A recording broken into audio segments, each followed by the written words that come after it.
tão chocante. Desligue isso sim, Bastião. Eu não aguento. Por que é que eu não posso fazer algo assim como o magnata Biruta? Será que eu não posso dar 100 milhões também? Mas por certo a gente necessitada. Excelente ideia, Bastião, excelente. Darei 100 milhões de cruzeiros à pessoa mais necessitada. Fico até desencorajado. Todas as pessoas são tão prósperas. Oh, pelos meus velhos dias de miséria. Aqui estou eu com 100 milhões de cruzeiros para dar e ainda não encontrei uma pessoa que precise.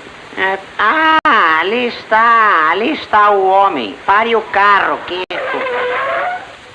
Ei, você aí, mendigo, posso falar com você? Eu não quero dinheiro, infeliz amigo. Pode guardá-lo.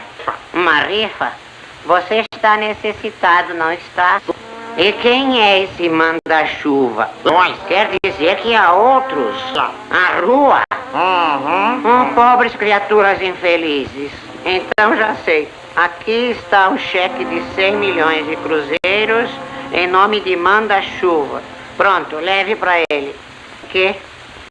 Podemos ir, Kiko. Vamos para casa.